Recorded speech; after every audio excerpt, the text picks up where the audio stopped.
What's good, everybody? It's Todd Smith here once again with my boy Dale Clifford from out there in Fernley, Nevada with your No Gimmicks podcast. Dale, what's good, my man? A lot of big stuff going on this weekend in terms of headlines in the wrestling world. Yeah, even man. Crossed over to the mixed martial arts world this weekend. So a lot of good stuff to talk about. Yes. So let's talk about UFC 200. Brock Lesnar, after being away from the octagon for nearly 5 years, defeats Mark Hunt via a decision. Now, this is absolutely nuts because, I mean, who can stay away from Ultimate, fighting for that long, keep in the same conditioning, the same shape, and come out and have that strong of a showing against a legit opponent? Mark Hunt is no joke. This guy's been around in fighting, the fighting world and like kickboxing and MMA and stuff for almost nearly 20 years. Yeah, he's a kickboxing champion. Definitely, he's a one-punch power guy. That's fan favorite just because he has the ability to give you that devastating knockout. But right.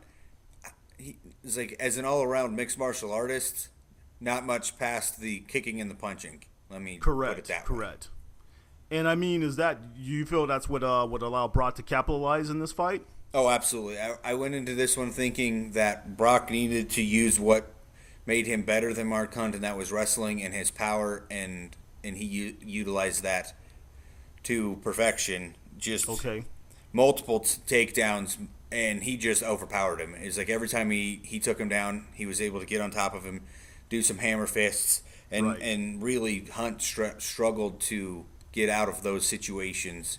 Mm-hmm. The first round was good, dominant by Lesnar. He got a couple of takedowns. The second round, we basically could do the Men in Black blue light to the second round because not a thing happened in the second round. Right. Mm-hmm. I literally believe that the judges gave each guy an 8 or a 9. Neither guy won the round. There may have been less than 5 to 10 punches by both guys combined in the second round. It was basically, I think, and then Lesnar took the third round. So I basically my thought on this was, Brock's like, well, I got the first round. I'm a little tired. Mm-hmm. Let me just make sure I don't get knocked out in the second round. Right, and then, take a little break almost. And then take it home in the third round, and that's kind of what he did. So that was the way I looked at it. Yeah, so I mean, this puts Brock in a pretty prime position here. I mean, we got two good things going on. He comes off of this big victory at UFC 200, plus they announced the fact that he's going to be going up against Orton at SummerSlam, and I believe you had shared with me that there was a little bit of cross promotion going on. Yeah, the announcement for the the SummerSlam match came on SmackDown, but correct. I actually had watched SmackDown yet. So my first initial full announcement on this came on the pay-per-view, and I was very surprised to see that UFC promoted SummerSlam. Wow. In the little announcement to say that Lesnar was going to take on Orton at SummerSlam, there was also another cross-promotion that UFC did, and they did an inside commercial for WWE 2K17. Wow. Hey, Dana White's a smart guy. He's a business guy. Very, very different though from the last time we kind of crossed these borders when Lesnar was there and thinking about coming back to the WWE. It was Dana wants nothing to do with talking about anything WWE, and now completely different. But it also, I think, changed a little bit in that was WWE trying to get Lesnar back. Yes. And this one was UFC trying to get Lesnar back. And I think, it's a smart business decision by both Dana White and Vince, who has the final say with WWE to allow him, to actually do both. Absolutely. And Brock is doing something that, might be new to wrestling fans here stateside, but I think I have mentioned this once before. Over in Japan, how can I say it? A wrestler crossing those boundaries and not only competing in the ring in whichever pro wrestling organization that they're a part of, and also competing, over in like whatever mixed martial arts promotion is willing to have them. That's something that's been going on for years. There's a guy by the name of Kazushi Sakuraba, who I believe is part of the Chaos stable over there in New Japan. that guy had probably one of the most memorable matches in mixed martial arts history when he went against, I believe it was at the Pride Grand Prix against Hoist Gracie. That match lasted for 90 minutes. 90 minutes in real time. I mean, this is like when mixed martial arts was a little bit different. It wasn't as quite as regulated as things are now, where you literally fought until there was a winner. Yeah. The time limit things have sure changed now.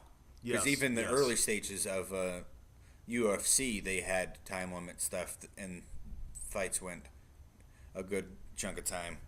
Correct. So in terms of the UFC stuff and WWE or professional wrestling, now it's the countdown to the finally happening debut of CM Punk. Yes. And your thoughts on that are quite interesting. If you care to share how you feel about CM Punk's chances of winning. I don't know. It's like I was very much interested when he made the announcement 2 years ago that he was going to join UFC. I was like, oh, okay, this is kind of cool. And then you're like, I wonder how long it's going to be before he finally has a match. It's like, and then you never hear anything. Oh, he's going to have something. Oh, he's injured. Mm-hmm. Oh, he's going to have something. Oh, he got injured again. And you're like, what is going on? Now we're 2 years later. He finally has the fight announcement for 203. And but at this point, I'm just like, I can't do it. I just can't get behind CM Punk like I am behind Brock Lesnar. And I don't quite want to go with some of the things I've been hearing out there, but it's like you've got CM Punk is like, but there's a lot of traction of people calling him CM Joke. Yep. Which you referred to him by the way. I did. I said, state your case, Dale. I'm just curious because we were all, into CM Punk when he was over there in the WWE handling business and dropping pipe bombs on people during promos. But in terms of a mixed martial arts guy, he's going to have to change my mind.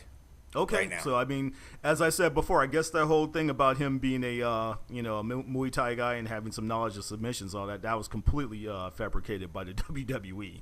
I believe so. I do not believe he had much of a mixed martial arts background, and that was part of the reason which took him so long to make the transition. Wow. So moving on here to Total Nonstop Actions, Impact. This match, which was referred to as the Final Deletion.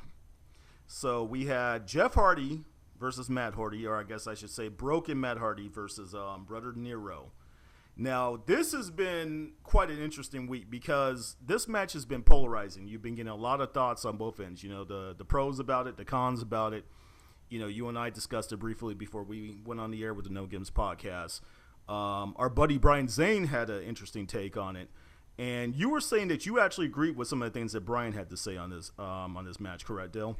Yeah, it was like Brian Zane with Wrestling with Regrets. Yes. He made a very some good points that I liked. He did say that in terms of a wrestling match, he knocked it a little bit. It's like, and obviously there wasn't really much of a wrestling match. This was basically a spectacle in itself. That's being polite. It was a low-budget B-movie action film. That's what it was. But one of the words that you picked up there, budget, he said, is like you definitely saw a sense of a budget from TNA here in the spectacle nature that they used here. But it was, you saw some creativeness and some uniqueness to this, is like things that you don't see on mainstream TV in terms of professional wrestling. Yes. The closest thing you're going to get to this is Lucha Underground because they go a little bit different. Without question. Those guys go outside the box every single week, and they're so unique and coming up with fresh ideas. But the execution is just so well done. And you don't end the night just sitting up there scratching your head like, what in the hell did I just watch? Like the way a lot of people felt after they witnessed the epic Final Deletion match. Absolutely. I definitely head scratcher was like when that thing finally ended. I was like, that's what we got with this. Yeah.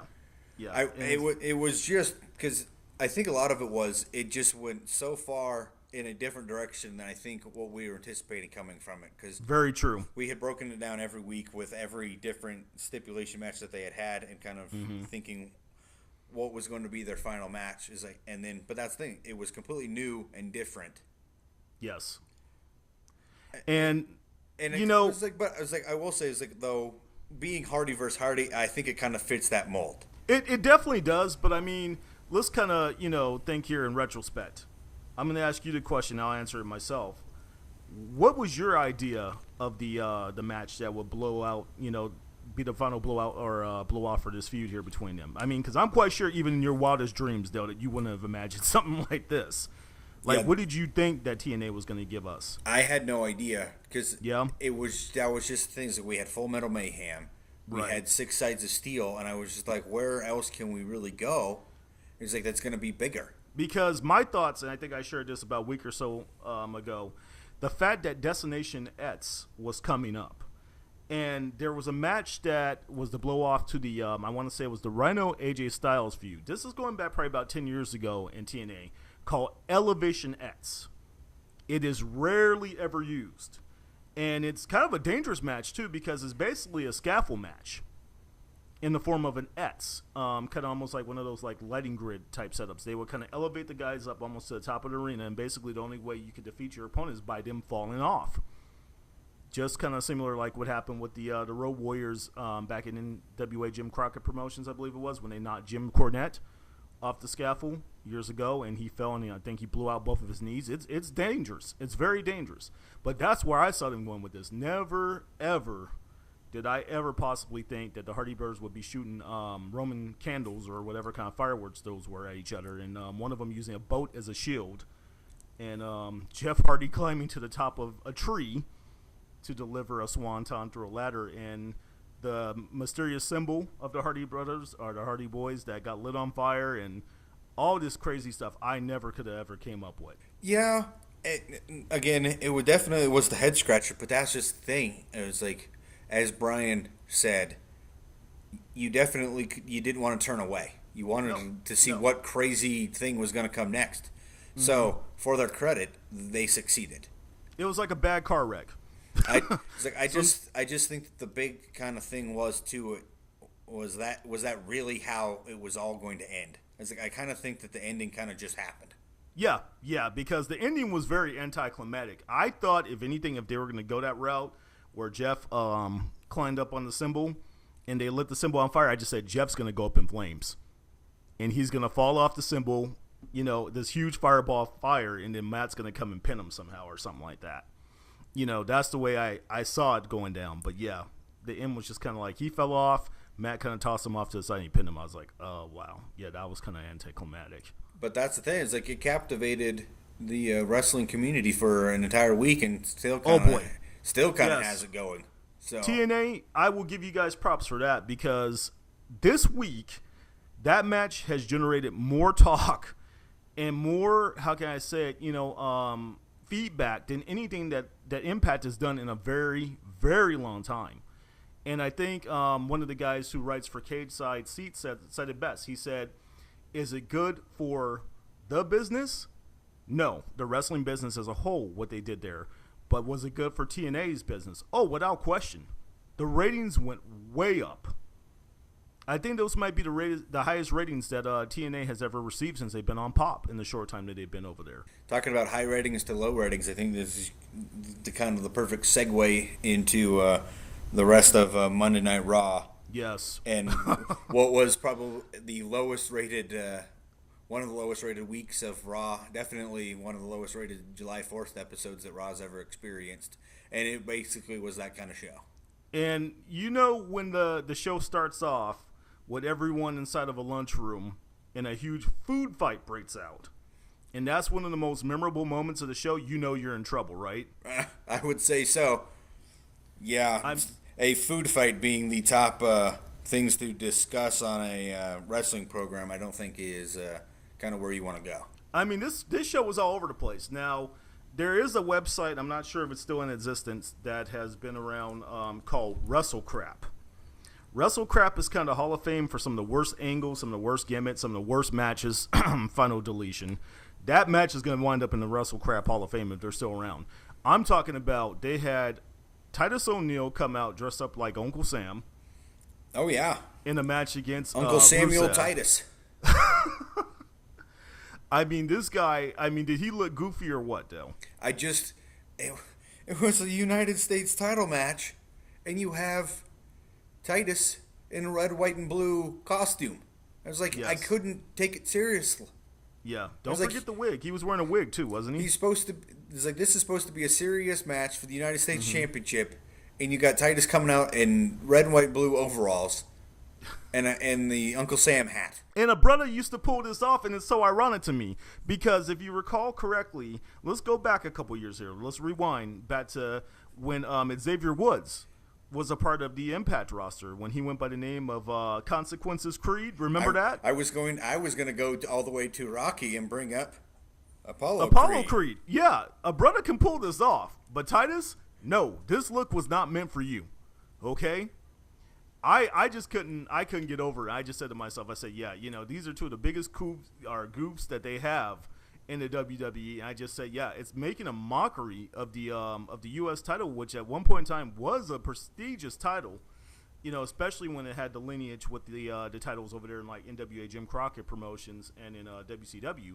That belt once upon a time was the step right below when you got your push for the World Heavyweight title. And look where it's at now. Well, 2 years ago when John Cena had it, it had a bit of prestige because every week he was doing the John Cena Open Challenge. It's like it at least made it important, and you had John Cena in it, so you knew you were going to get something with it. But yeah, that's just the thing is you get Rusev versus Titus in a red, white, and blue costume. So moving on here. So we also had Enzo and Big Cass going up against the Social Outcasts. So Enzo and Cass got the win using their finisher similar to the rocket launcher that Midnight Express used to use back in the day, where Big Cass launches Enzo off the top ropes onto the fallen opponent. What do you think about this one, Dale? It basically, I think, got Social Outcasts back on TV, which I think we've seen them.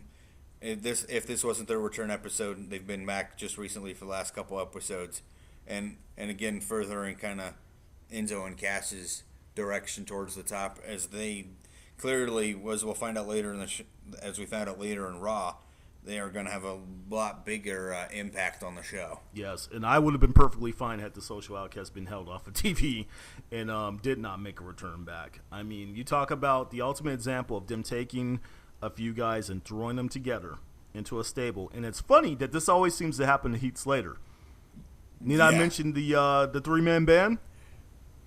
And I'm just like, why does the WWE continue to keep this guy around if that's all they have for him? Nexus Core, three-man band, they've all had Heath Slater in common. Yes, and I mean, it's sad because the only one of those that really had any true potential was the Nexus. It's really a shame the way that died off. Yeah. Also, Charlotte and Sasha, they had a bit of a confrontation. Sasha Banks just recently made her return back to Raw. So, what'd you think about this one? It was a pretty good promo from both. I know that a lot of the reaction was, should such a good promo between the two been wasted on a show that nobody was watching? Yeah. I couldn't agree more. Because this was kind of the promo that established and built the progress to the feud that were in the title match at Battleground, and really no one saw it. Yeah, it's really a shame. I guess they did it, because they pretty much had to. They weren't sure they want to, hold off on it any longer since Sasha just came back about a week or two ago, and, the fans are kind of behind her right now and whatnot, So, not really too much to say there on that one. But then we got Ambrose versus Miz, which was a pretty decent contest there. It was a rematch from the previous week's SmackDown as well. Yeah. Okay. Besides the fact that Ambrose was able to go over with his Dirty Deeds finisher, I mean, was there anything else about this match that kind of stuck out in your mind? No, another good effort showing between the two. Very similar to what we had the previous week on SmackDown. And really no surprise that Ambrose went over. You got to keep the WWE champion strong. Mm-hmm. And, of course, with me being an Ambrose guy, I know you're a big fan of The Miz. I mean, like I said, I was there front row with you for that seat, and for the show that WWE did out there, the house show a couple years ago. So I got the front row seat. So I can't really throw too much shade on the Miz. I'm more so not a fan of the character, not necessarily Mike Mizan in the person. Because that was a cool thing that he did for us. Well, he was out there in Reno. Well, he's got a good work ethic. He definitely has got a good that goes without question. To work well. It's like that's why he's still there. It's like and he can sell his character whether you like it or you hate it. He knows how to get it over. It just cracks me up though because I just can't get past this. I got to go back to the 90s cartoons on you for a second. Do you remember the cartoon Beavis and Butthead? Okay. You remember when Beavis used to do that silly little thing where he put the shirt on top of his head and he'd say something about like I need TP for my bunghole. What was he called? The Great Cornholio? Okay. Whenever the Miz comes out to the ring wearing that black, it's supposed to be a stylish thing he wears with the hood and it's kind of like a cloak. He reminds me of like a metrosexual version of the Great Cornholio from Beavis and Butthead. Wow. Would not have thought of that. All right. I know I'm reaching a bit here, but I just have to say I can't help but laugh every time that dude comes out to the ring. And then I look at Maurice, and I'm just like, yeah, that dude's doing well for himself. Well, it's also so funny that on Raw, I don't know if they do it so much on Raw, but I noticed that they keep doing it on SmackDown.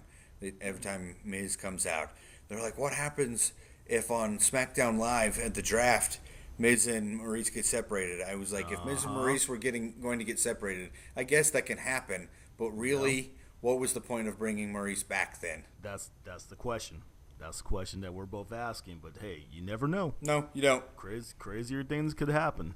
But it's like, I will say though, it's like speaking of draft and getting people separated, I think that we could very well.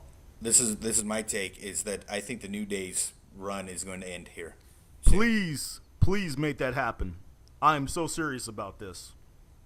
Make it happen. New Day, they need to split them up or they need to try something different with those guys. I'm serious. They're stale. But the one tough part about that is that Battleground is not until after the draft. So would they really separate them while they were still the World Tag Team Champions? Yeah, that's the only thing that kind of, even leaves any sort of doubt in my mind about it.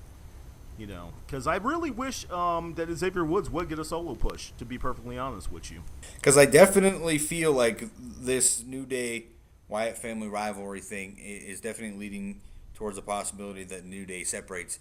Because as we've seen it, it definitely looks like Xavier is not on the same page as Big E and Kofi right now. And he's not. And for a second there until, recent events that occurred, like I said, I actually threw the silly idea out. When he came out during the parody from about a week or so ago wearing the jeans and the white beater, I said, wouldn't it be crazy if they actually had Xavier Woods go hillbilly on us and he joins up with the guys from the Wyatt family? But as we know, that's not going to happen. No, I don't think that's going to happen. But I do. It's like speaking of the guy though that he was portraying, Luke. I do believe that this could possibly be the moment where Luke Harper returns to the Wyatt family.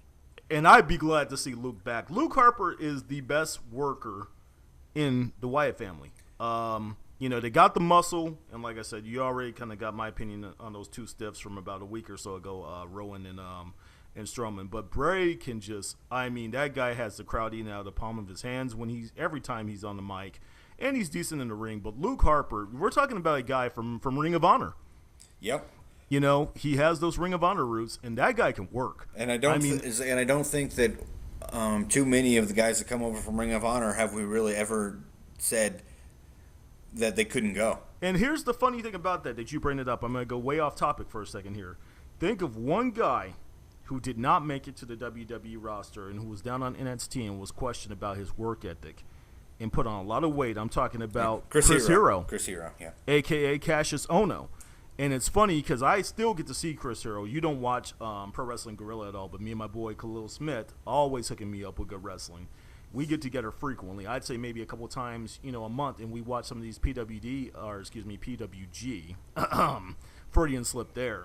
PWG Blu-rays, and this guy, he has put on a ton of weight. When I say a ton of weight, Chris Hero must weigh probably about 300 pounds now. I'm not joking. No, I am not joking, because remember at one point in time... That means he's bigger than Kevin Owens. He is, Dale. Oh. He is. And it's not muscle, it's fat. But the crazy thing about it is, and Khalil will go to bat for him on this, that dude can still go in the ring. He can do some amazing stuff. I mean, I'm talking about planches. I'm talking about like those consecutive kip-ups that Cesaro uses. he can still do all that stuff. And he still gets around very well around the ring for a guy his size. But I'm just like, wow, man, why couldn't you put it all together, down there in NXT, and we could have gotten a chance to see you, like on Raw or on SmackDown. Yeah, I'm not really sure why it didn't work out for him in NXT.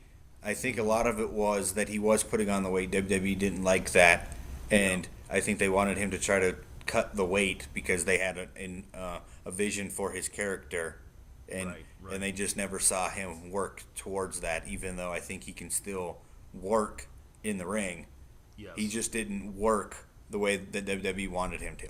And now, while we're on the subject of guys who formerly used to be with Ring of Honor and guys who could both work, let's talk about Rollins versus Ziggler here for a second. Now, this by far was the best match of the night. Good back and forth contest between Rollins and Ziggler. And like I said, the one thing that Rollins is so good at that I admire right now is how he has the crowd eating out of the palms of his hand. I'm talking about that guy will go and say something about Roman Reigns, who he knows Roman Reigns is not popular right now. The crowd will actually get behind him, and then he'll turn it back on him, and next thing you know, the crowd is booing him. Oh, yeah. He knows how to control the crowd. He has them going both ways. Mm-hmm. Absolutely good stuff. The one thing, though, that I have noticed, and definitely it seems, and it has me somewhat sort of concerned, and hopefully nothing happens, is and Rollins can stay healthy. But what's that? He was really, really strongly used and worked when he was the champion, and it led to the injury. He was one of the top 5 guys most used in the calendar year. Well, he's back up there again. Yeah, and basically he's working almost every show. Right. He's wrestling on Raw. He's wrestling on SmackDown. He's got to be wrestling at house shows. So there you go again. Is the durability going to hang on there with Seth Rollins? I certainly hope so, because he is drastically needed. Yes. And we saw how much he was missed while he was gone from the WWE within the past year. So, excuse me, Dale. I'm leading into the return of probably... Now, you want to talk about someone who can draw heel heat from a crowd. She said all she had to do was say 2 words, and that was the biggest boo of the night. Vicky Guerrero, who we have not seen in quite some time, made her triumphant return to Raw. Slapping the security guard in tow and everything. I mean, I'm just like, if nothing else, she is effective as an on-screen authority presence. So I'm not sure, exactly who is going to be the general manager for SmackDown or for Raw. But I'm telling you, out of the ones who they brought back, which have been, John Laurinaitis, Corporate Kane, Vicky Guerrero, and Teddy Long. Yep. I am really, truly hoping, for the sake of the fans, and like I said, for entertainment value alone, that we get Teddy and Vicky on opposing brands. Well, I will say that I think you did call that Vicky was probably going to return, and she did. Mm-hmm. The interesting thing is not to pat myself on the back or anything. Yeah, we got two Raws left before the draft. Vince McMahon is going to be back this coming week on Raw, so it'll be very interesting to see what his comments are and where we go, because it's got to be something related to general managers and the draft. Okay. That's what I think. I don't really see right now where else his use would go besides the power and control of the show. Right. Yeah, man. I'm looking forward to see what they decide to do. And I want you to get yourself out a pen and paper here. I want you to mark down this day on your calendar, because I'm about to do something that's probably going to be hard to believe by anyone who has listened to the No Gimmicks podcast for the small time that we've been on the air. But I am about to give props to R-Truth.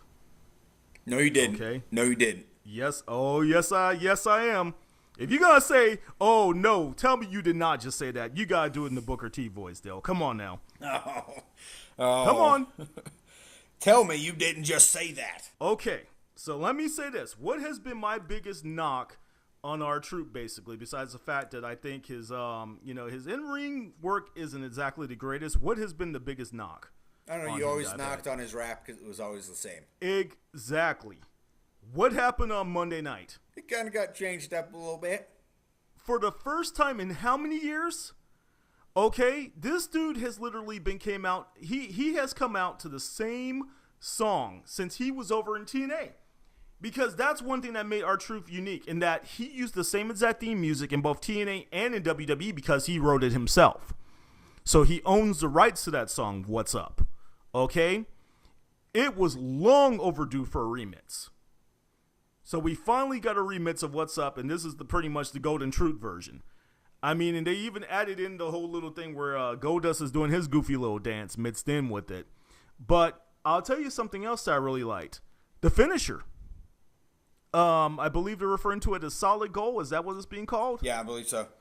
Solid Gold was a one of those talent shows, kind of like how they have like America's Got Talent, or so you think you could dance back in the early 80s. So I'm an 80s baby, so I actually dug the reference. But yeah, that's actually a pretty cool finisher that him and Goldust are using. It's like kind of a cross between a power bomb and kind of like a sit out slam kind of. And I just said, well, I'll just be damned. I said, yeah, the Golden Truth actually gave me a reason to cheer for him. And I was actually happy that they got the win over the Vaudevillains. And I didn't think I would ever catch myself saying that, because I actually kind of dig the Vaudevillains. But hey, stranger things can happen though, right? Yeah. Yeah. But I can't believe, you're on the side of the Golden Truth. Yes. After all these weeks. See? Just give it time. The slow build. More so than anything. Even though this has been a long build. Yeah. With the Golden Truth, I think it's the longest program running on WWE TV right now. And that's crazy, man. That is truly crazy to believe that. It's been going on for probably about a good year or so now? At this point with these two? I don't know if it's been that long, but it's been, definitely been several months for sure. And speaking, while we're on the trend of slow builds here, so finally, like I said, we're kind of beginning to see some of the Bullet Club roots within the club. The trio that features AJ Styles, Luke Gallows, and Carl Anderson. Now just Carl Anderson, no longer Machine Gun Carl Anderson. These three gave John Cena a beatdown like he stole something from him. Beat up John Cena. And I love that segment there. Like I said, that's the thing that makes these guys so great. It's not just the fact that, the chemistry is there between the three of them, but they're finally beginning to kind of develop, that whole little shtick that they had. Beat up when John they were Cena. over there with the Bullet Club. I love that. I loved it. And it almost kind of looked like, if I didn't know any better, it was actually getting under John Cena's skin a little bit for real there. John looked like he was kind of heated with those guys.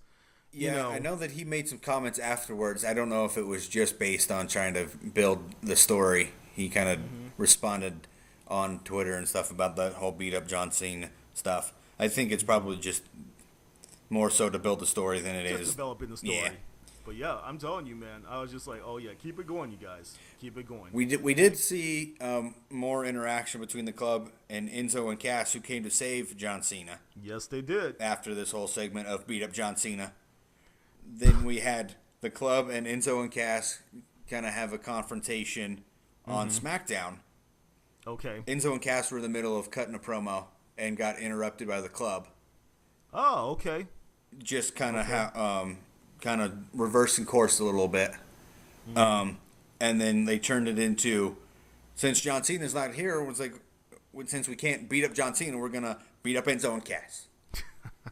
Good stuff, man. And then they're walking down to the ring, and Enzo's got great mic work going, and he challenges AJ Styles to a match. Okay. And him and AJ had a decent match. AJ goes over, obviously, because he's AJ Styles over Enzo Amore.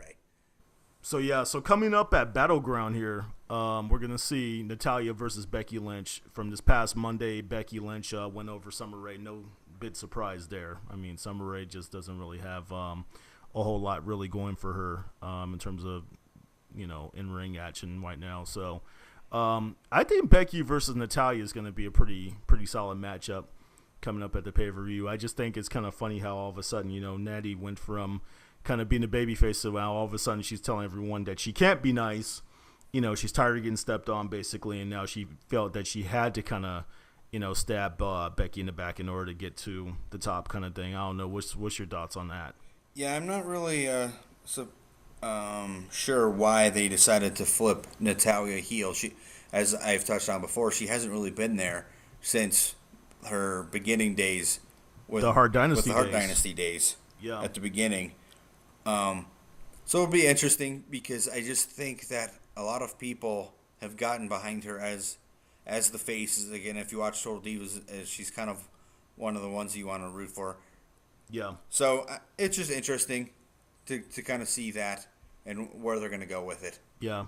And I mean, with Natalia, I think, if possibly done correctly, they could possibly give her a decent push as a heel. I mean, right now, I'm just trying to kind of get an idea as to like who's aligning on what side here. So I mean, we obviously have Becky, she's a face. We've got who else? Who else are the female faces currently? I mean, I'm not talking about NXT, but talking about the main roster. Paige, I think so we you got can. Paige. Then Paige you got Sasha Banks. Sasha Banks. Who else do we have? Oh shoot. Because I'm just trying to get an idea as the balance between faces and heels, because we know Charlotte's a heel, and I think Dana Brooke is a heel, Emma was a heel, Natty's a heel. I think it was probably just about balance.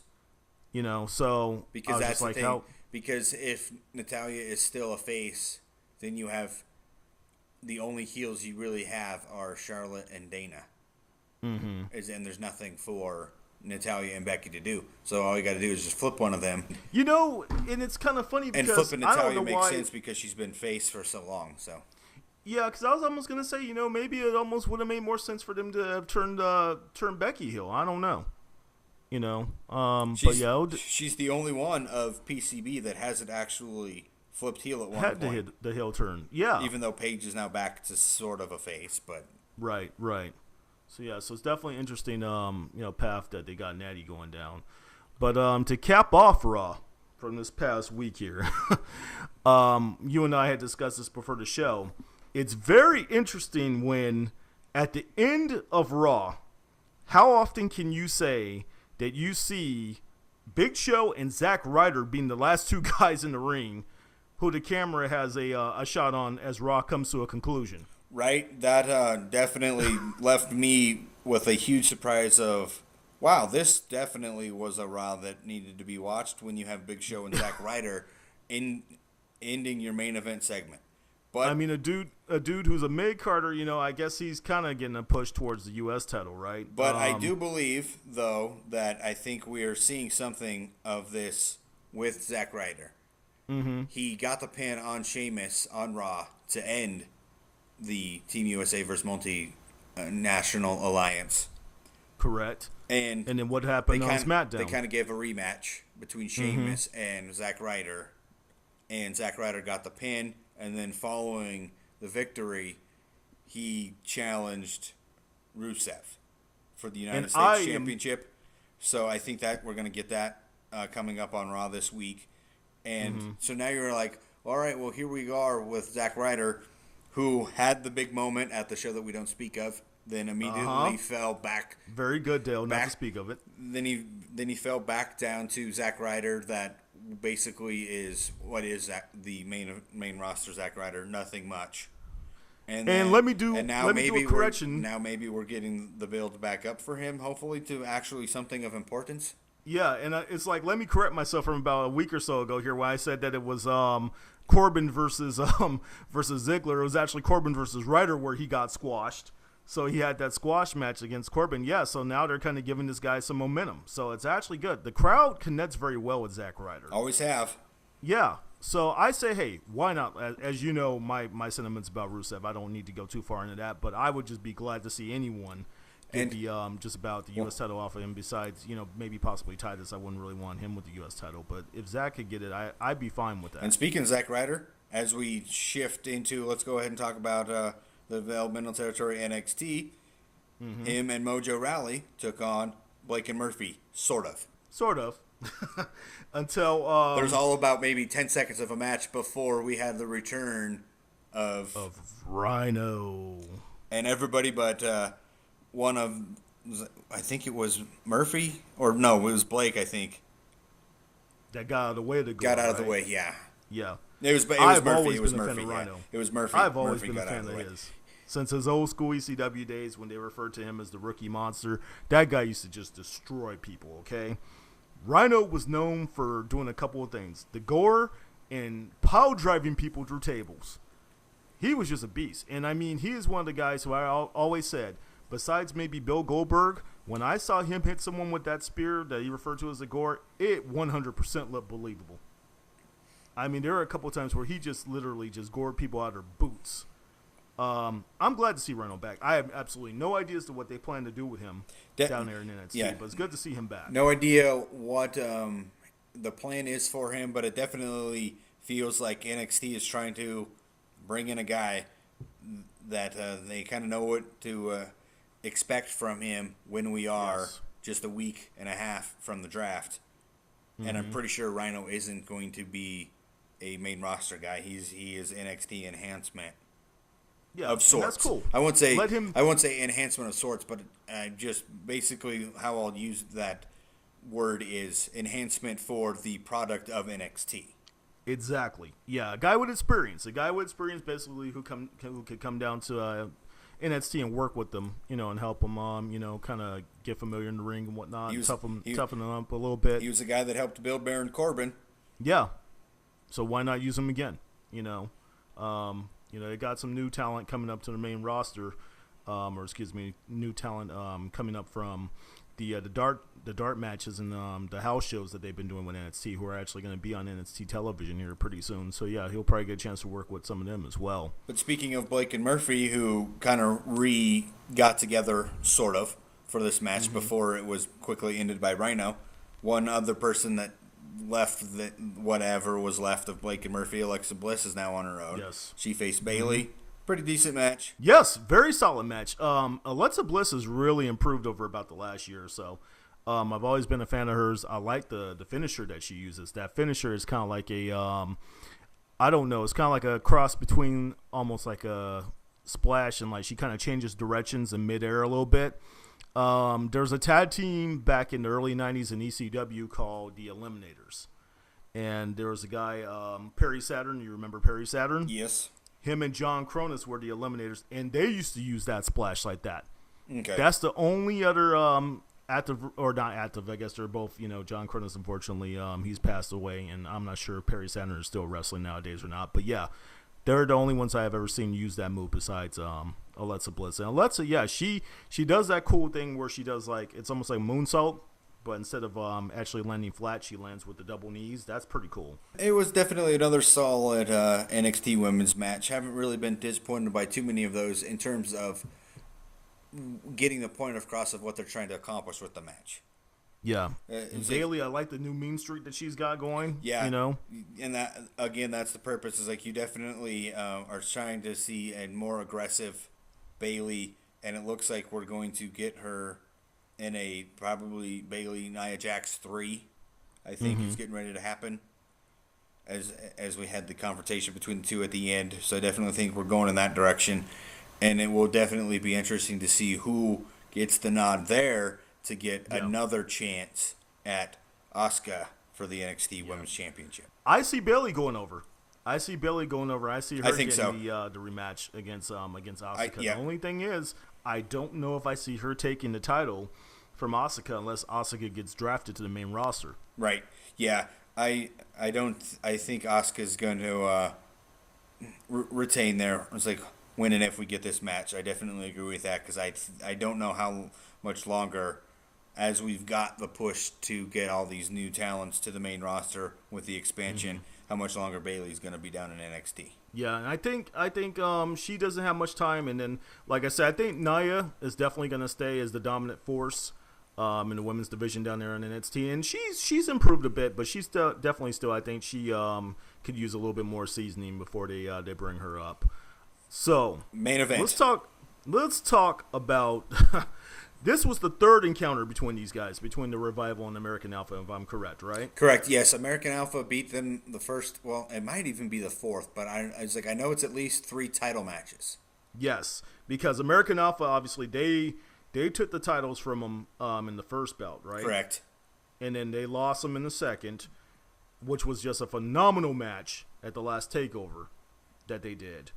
And then there was this match here. I would say, if I were to take the 3, I would say the second match was by far the best. This one would go second. And then that first one where American Alpha won the titles, which is by no means a bad match, but it definitely had some botches in it. And there was even one botch that I caught in this one. I'm not sure if you caught this or not, Dale, where I believe I want to say that it was Dawson. Dawson flipped one of the guys from American Alpha. I believe it was Gable, and I think the other guy, Dash Water, were supposed to catch him and almost like do a power bomb. Yeah, and he kind of stepped back, and then like a submission hold kind of ensued because they, kind of didn't know what to do next, kind of thing. Yeah, I think I know the spot you're talking about. And I definitely noticed one there too, but that's just the thing. It was like the first one had a few, but you could definitely tell over the length of this rivalry that these two teams have gotten a familiarity with each other and really got a lot better and being able to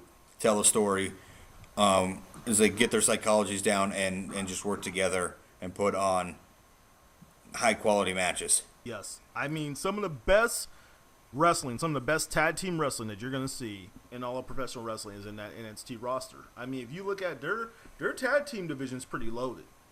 You've got these new guys, Authors of Pain. TM61. TM61, pardon me there. You've got the Revival. You've got American Alpha. You've got Blake and Murphy. You've got the Hype Bros.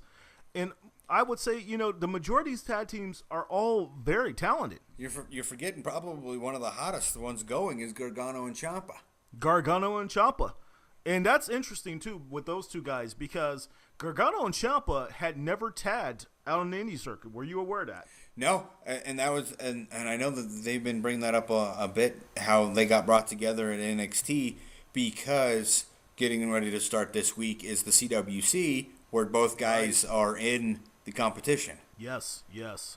And that's the thing, because I got exposed a little bit to Johnny Gargano out in the indie scene by watching some of the stuff from PWG that he's been in. Tommaso Ciampa, the Psycho Killer Tommaso Ciampa. And boy, you want to talk about a guy whose gimmick got altered a bit once he came to WWE, because this dude, some of the stuff that he did out on the indie circuit, let's just put it this way. When he gives his opponent an oil change, need I elaborate any further?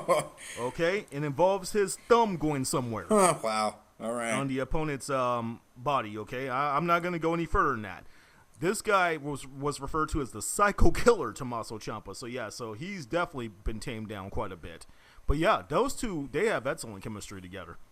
And I totally dig that move where they kind of simultaneously hit their opponents. It's not really with a super kick, but it's almost like they just kind of like do like a kick on the opponent at the same time from both sides when they're seated. I love when those two guys use that. Yep. Yeah. And then one last thing as we get ready, this will just be a preview for the things that we got coming up on this week's NXT. We've got the much anticipated match between Finn Balor and Nakamura, and the first appearance of Samoa Joe since the steel cage match. Mm-hmm. So big time NXT this week. Looking forward to all that, and obviously looking forward to definitely what's going to be Nakamura's biggest match since making his debut in NXT. We get Finn Balor in what I'm calling Finn Balor's final NXT match. I want to say I agree with you 100% on that, Dale. And the thing is, I was not aware of the history between Finn, a.k.a. Prince Devitt, from when he was over in New Japan and whatnot, and Nakamura. I did not realize that those guys' paths had crossed, way back. Like, this is when, when he was still known as Prince Devitt, he was kind of getting into the business and whatnot.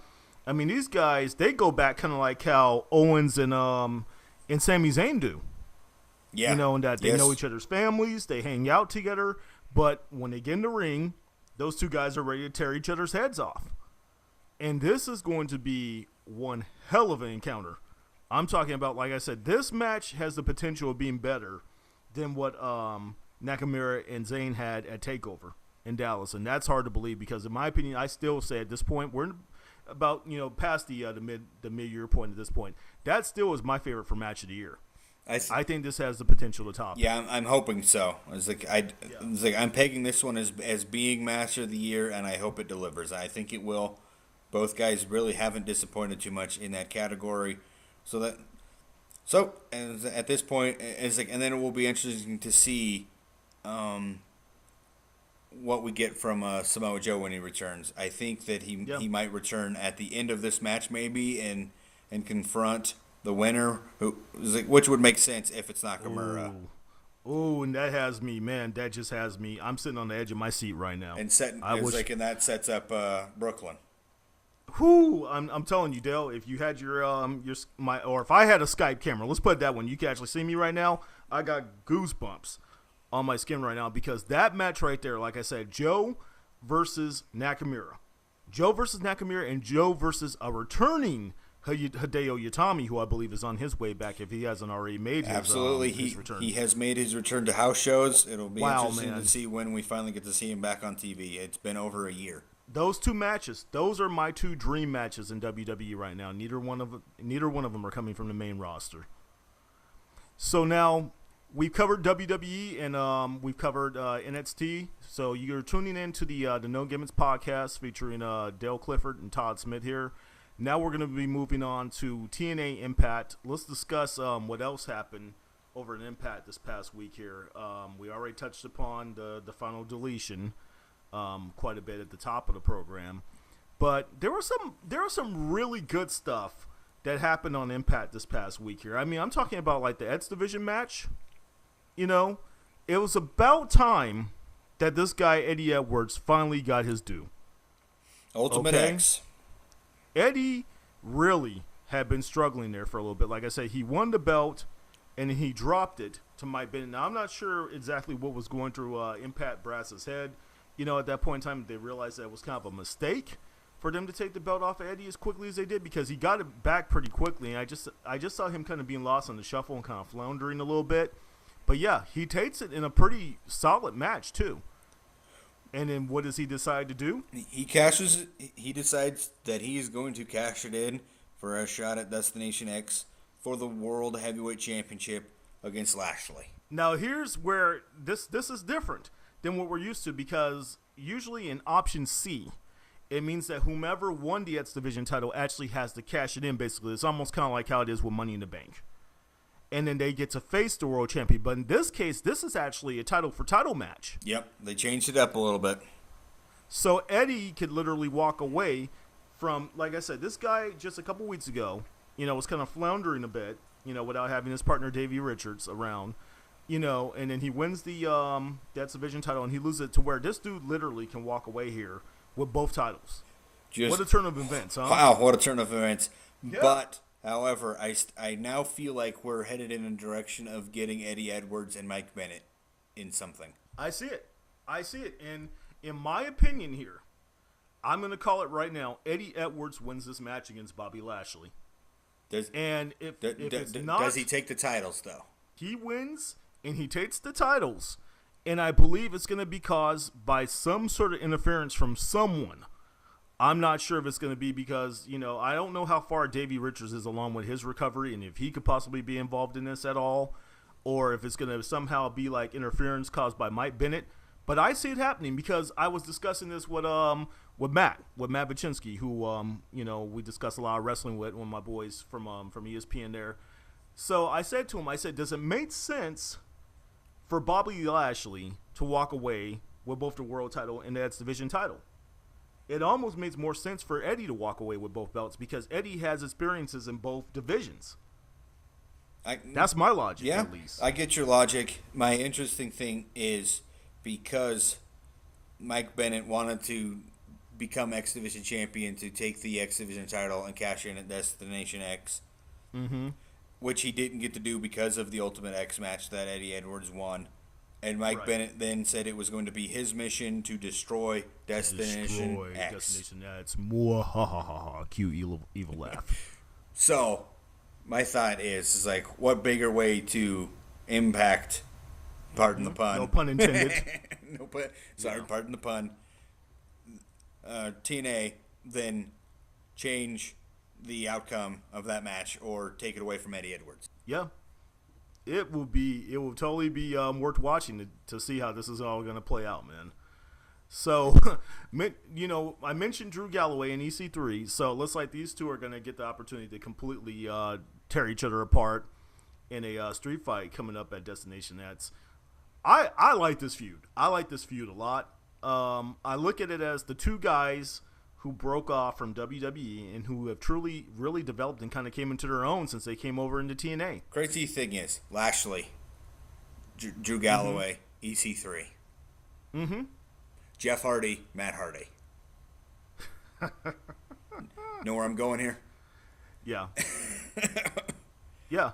The five biggest names in the company. Mm-hmm. All former WWE guys. WWE. However, if we erase Lashley and the Hardys, Drew Galloway and EC3 have made themselves in Impact Wrestling. Yeah, they truly have. Because, we mentioned it once before, to see where EC3 has come from his days as Derek Bateman. Okay? Derek Bateman was a nobody who actually competed in, I want to say, it was NXT before it became the developmental territory, when it was still kind of like the whole reality show format. Yeah, correct. I believe that was on one of the seasons where they got to be paired with a coach, I want to say. Exactly. Yes, that's exactly what it was. I can't remember who his coach was. But we have EC3 coming from that, and we have Drew Galloway coming from the three-man band. Yeah. Okay? So happy that he is out of WWE with that gimmick, though. Yes. But it's just a shame looking back now and seeing what TNA has with Drew Galloway had WWE used him correctly and not given him that silly gimmick. EC3, too. However, the problem is like EC3's gimmick kind of is made on the sheer fact that his last name, for character purposes, is Carter. Yeah. And it's funny because I thought at first when he came into TNA, I just said, oh, they're kind of mimicking what Robert Griffin III did with RG3. Yeah. Okay. But we see how well things turned out for RG3. I would say. But hey, Cleveland's on a roll right now. Cleveland's on a roll. Shout out to my boy Ed Villial. If by some chance you're out there listening to this, because Ed's the dude who had to buy dinner for since our team couldn't quite do it against the Cavaliers. I told him I'll be cashing in on that dinner next year, though, when we get the rematch. Yeah. Now we landed KD. Definitely. I'm going way off topic right now. But anyway, reining it back in, I'm just saying. Okay. This match here, the thing I like about it is, like I said, we get to see EC3 in a true babyface role into Drew Galloway, who I think is almost kind of the tweener, teetering on becoming almost kind of heelish, don't you think? A little bit, yeah. It's like if we're gonna pick between the two of who's more heelish than the other, it definitely right now is Drew Galloway, and EC3 is completely flipped. And again, as we pointed on many times, just how TNA nailed it in that match with him and Matt Hardy, where they were able to flip both guys 100% the other direction in the same match. One of the best double turns I've seen executed in all of professional wrestling. TNA gets it right from time to time. And when they get it right, they get it very right. And boy, when they get it wrong, man, boy, do they get it wrong. So, right or wrong, as we go into our next guy here, in Eli Drake. Go ahead, say it. Hit the button, Dale. Oh, man, I don't have it queued up, but you were a dummy. Yeah. Yeah. If you don't like Eli Drake. I like Eli Drake. I don't like that stick at all, though. I just can't get past it. The whole little image of his head popping up on screen, it kind of reminds me of like when they were using a bouncing Goldust head for the What's Up remix. Okay, yeah. On Raw from this past Monday. I mean, but for that was actually effective. But Eli Drake, he's just such a holier-than-thou, a-hole kind of a character. And like I said, that dude has a cool finisher, okay? I'm a fan of blunt force trauma. That knee strike spun into the lariat clothesline that he's been using as his finisher. I totally did that. Now, Zach, where do you think, on my comparison here a little bit, of Eli Drake has kind of become the new Mr. Anderson for Impact Wrestling? Without question. And it's so funny that you bring that up because, yeah, they basically took Anderson's a-hole thing that he had going when he came over to TNA and they gave it to Eli. And what happened to that guy anyway? Did he wind up failing? I heard it was due to failing a drug test or something like that. He got pushed out of Impact Wrestling? Very well might have been. Wouldn't surprise me because obviously I think that's kind of what led him out of WWE. And you talk about a guy who had huge potential. They had so many things they wanted to do with this guy in WWE. Because before the whole thing happened with the whole limousine blowing up and all that. Yep. And the whole Mr. McMahon thing, they were going to actually say that he was Vince McMahon's son. Ken Kennedy, yep. And that's why he had the Kennedy last name. This was going to lead to a huge push for that guy. But yeah, between the failing of the drug test and the injuries, because he was wasn't he a Money in the Bank winner at one point too? Yes, it was like, and I do believe he had commented on that, and then he got injured. Yes, and they had to make it work to get it off of him. And Edge got it off of him, right? I want to say that's ended up going with that direction. But anyway, we're sliding off here back to Mr. Eli Drake, who took on James Storm in a King of the Mountain match. Now, here, this is the biggest thing that my takeaway from this. Go for it. King of the Mountain. He's the King of the Mountain champion. Mm-hmm. When this first started, it's like, and they brought it back, we were having King of the Mountain matches. Yep. What the heck happened to the King of the Mountain match for the King of the Mountain champion? Because right now, what is the point of being the King of the Mountain champion if you're not even in a King of the Mountain match? Dale, I want you to take that sentiment. I want you to email it to TNA, whoever's doing their storylines and their, whoever's behind creative. I don't know if it's a Billy Corgan or whomever. Because, yeah, that is a great question. I don't know. Yeah, the whole entire purpose of the King of the Mountain title is for it to be defending that style of a match. And it's actually a pretty cool concept, too. That's something that TNA came up with and I thought was very, creative. It's kind of, I almost want to say this. Lucha Underground stole what they did with the Gift of the Gods from the King of the Mountain match, where you got to hang up the belt, right?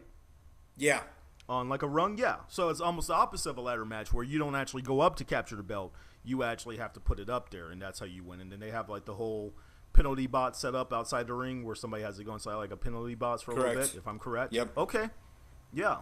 But that was just the biggest thing that I took away from this was like, and it's been going on for a while now. For a while, yeah. But it was like when Bram had it to Eli Drake, I was like, wait a minute, this is the King of the Mountain Championship that originally was won in a King of the Mountain match. What the heck happened to the King of the Mountain match? I'll take it even one step further. I'm going to make this quick here.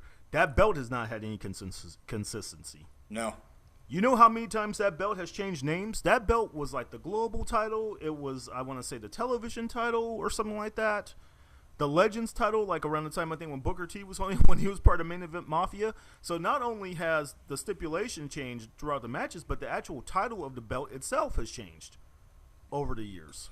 So there's no consistency. Yep, that I was like, I think this would be one of those areas where we would say the bad of the bad Impact when Wrestling. just can't get it right.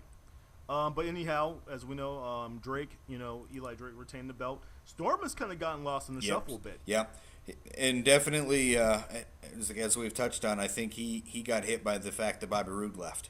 Yes, he did. And still waiting. He should have stayed in NXT. And still waiting for Bobby to actually make his TV NXT debut, but I digress. That's coming soon. And he made the right decision because I know money talks and we know what Watts, but hey, my whole thing is if Impact isn't going to possibly be around because there is some shakiness going on behind the scenes with them, I think that Storm would have been better off staying in Impact, or excuse me, in NXT. Absolutely agree. Yeah. All right, next here, let's get to speaking of kind of no disqualification matches. We had Jade and Marty in a street fight. Jade and Marty Bell, Miss Marty Bell. I love the look of Miss Marty Bell. You know who she reminds me of? You ever seen Jackie Brown by Quentin Tarantino? I think I saw it once. Doesn't she kind of remind you of a young Pam Grier? A little bit with the whole afro and everying? I can see it a little bit. I dig Marty. Marty's sexy. Interesting thing that I took away from this one. Mm-hmm. It is a move used by Jade. How did she win, Dale? Tell us. It's the package pile driver. Yes. On a steel chair. Yes.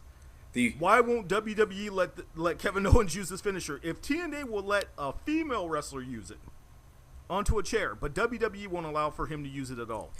You took it right away from me. It's like saw the package pile driver on a steel chair, and I was like, "This is Kevin Owens' move, and it's being used. No offense, by a women's wrestler on Impact Wrestling. Why is WWE so afraid to let Kevin Owens use it? I don't know.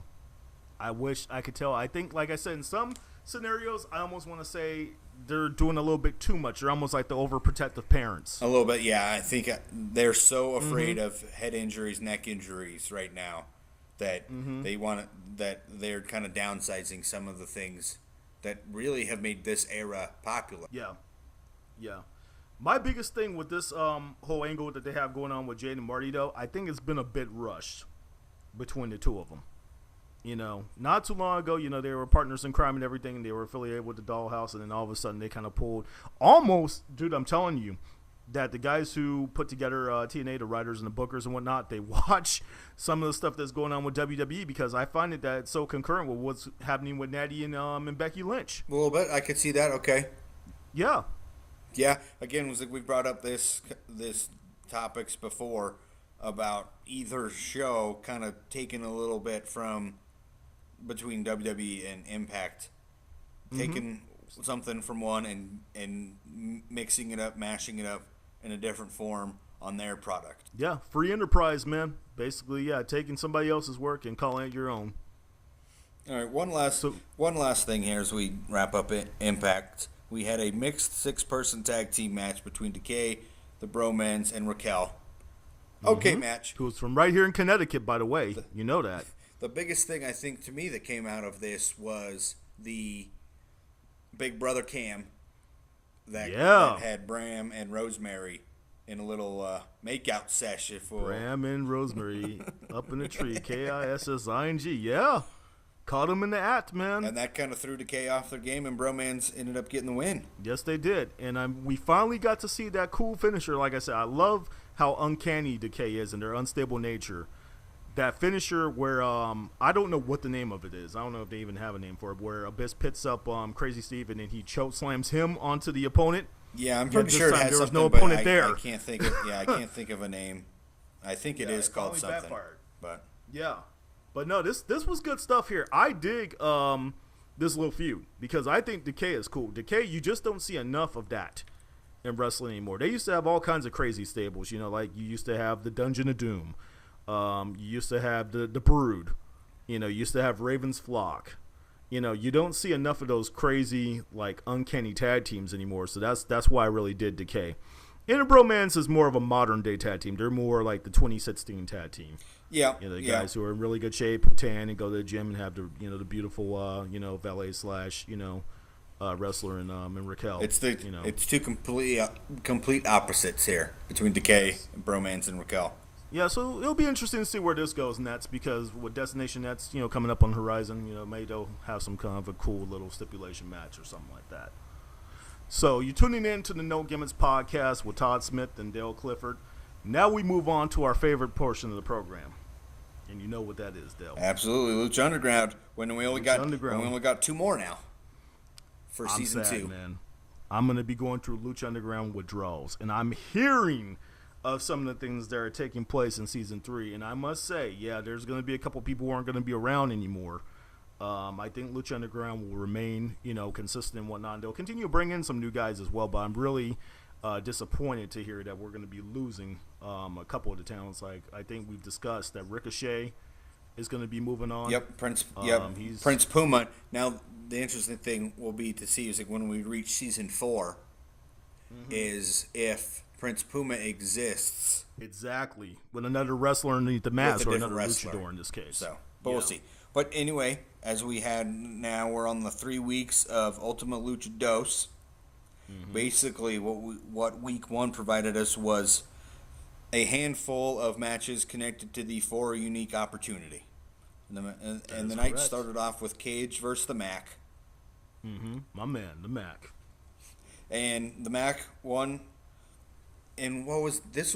What was this? A Extreme Rules match I don't think they referred to it as Extreme Rules. It was basically just a street fight. Yeah, that's all this was. This was just a knockdown drag out between 2 guys who could not be more from the opposite end of the spectrum. You got Brian Cage, who literally looks like he's chiseled out of stone. Okay, this dude's probably about, what would you say? Probably about 275, maybe. A pure muscle? Well, I don't know if it's so tough. It's like because I don't quite think he's that big.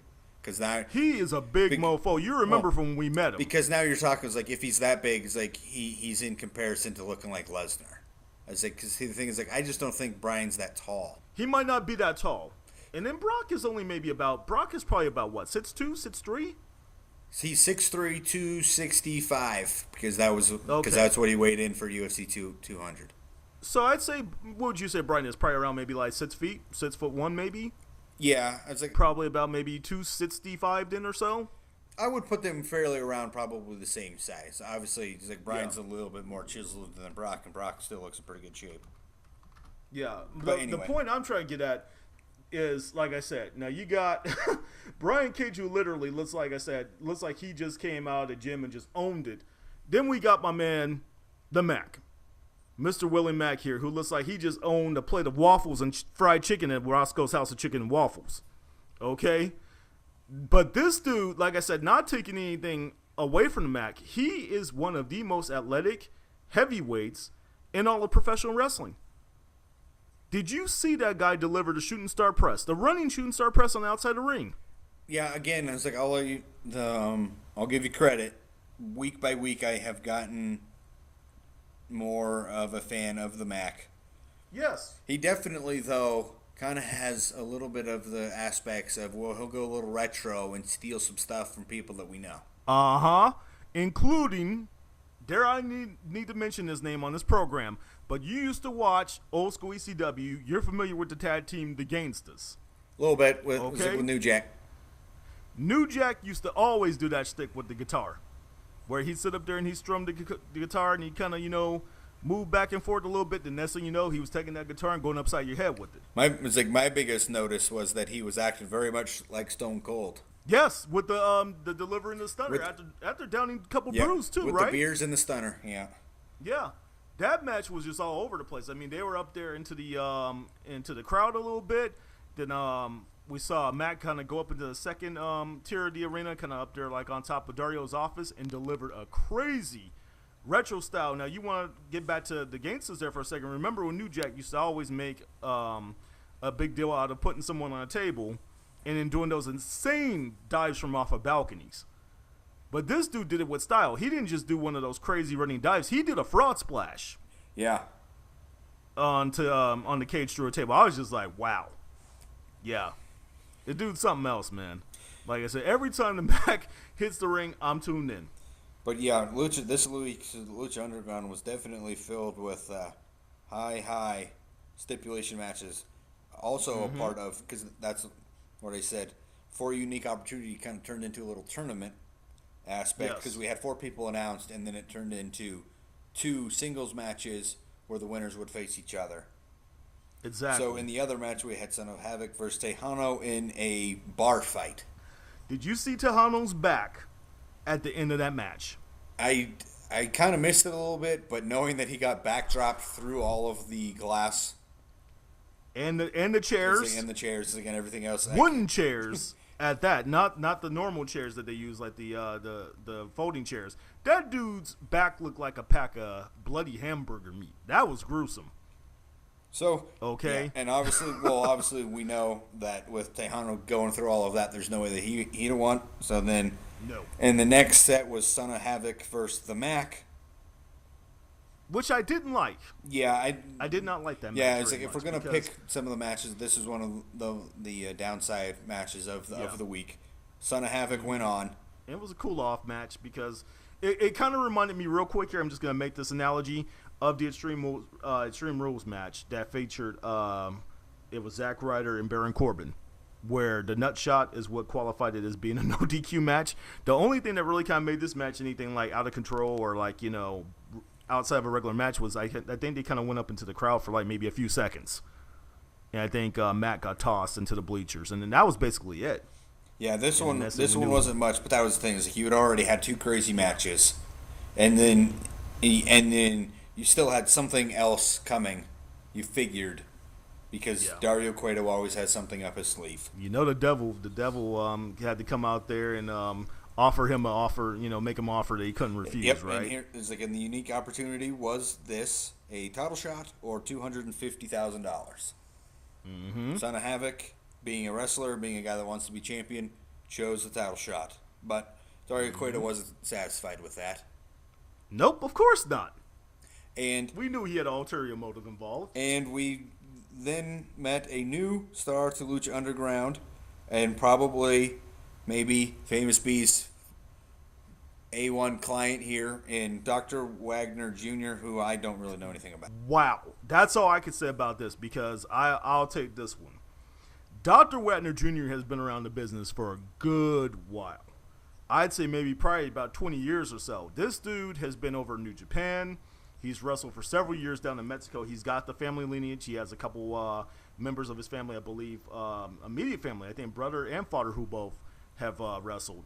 And this dude, yeah, he has not, I have not seen him on anything in quite some time. I wasn't even sure if he was even still active. So without having seen the spoilers or whatnot, when Famous B came out and he said Dr. Wagner Jr., I said no. I said this can't be the same guy because as we've discussed before, that a lot of times they will keep the gimmicks active, but they'll have someone new portraying them. No, this is the same Dr. Wagner Jr. And when he came out and he was the one who defeated Son of Havoc, I was just like, wow, that was a surprise. I could not have seen that coming at all. And you know what? I will mention one other thing because they brought it up when we get into these situations that Dario Cueto gets in his opportunities. Son of Havoc had the chance at the title shot. He took it and ultimately ended up failing. Yeah. We also had Drago. Got his unique opportunity, and it ended up there costing his job for a while. So it always definitely seems like Dario Cueto kind of wins in the end, and then it's not good for the person that gets the unique opportunity. It sure isn't. But this is just a glimpse of what's to come for us with Ultima Lucha 2. I mean, we've got some really good stuff coming up here in the next upcoming weeks. We've got the dream match between Rey Mysterio Jr. and Prince Puma. Right. That's going to be something. That's going to be a sight to behold. Also, we've got Pentagon Jr., who's going to face Matanza Cueto. I think that's going to be a bloodbath. Absolutely. And let's see what else we have coming up. We've got Taya versus Ivelisse, and I'll clean this one up as best as I can to determine who's the baddest chick in the building, right? Right, yes. Okay. They used another word, but it's the females who actually used it. This wasn't thrown out by the men, but like I said, those two women are very tough, and both of them bring it each time that they are out there in the ring. So I cannot wait for that. But on that note, as I said before, Dale and I, we could sit here and we could do this all night long. This is one of our favorite things to do, talking about wrestling. But we're going to have to go ahead and call this this episode of No Gimmicks Podcast to a close here. So thanks for checking out this episode. Please check us out on our official YouTube channel. Subscribe to our page. Like us on Facebook. And also follow us on Twitter. Until next time around, this is Todd Smith out here in Bristol, Connecticut. For my boy out there in Fernley, Nevada, Dale Clifford. I'm going to tell y'all to take it easy. Have a good week. And we're looking forward to the next episode of No Gimmicks Podcast. And we hope you guys all tune in. Take care.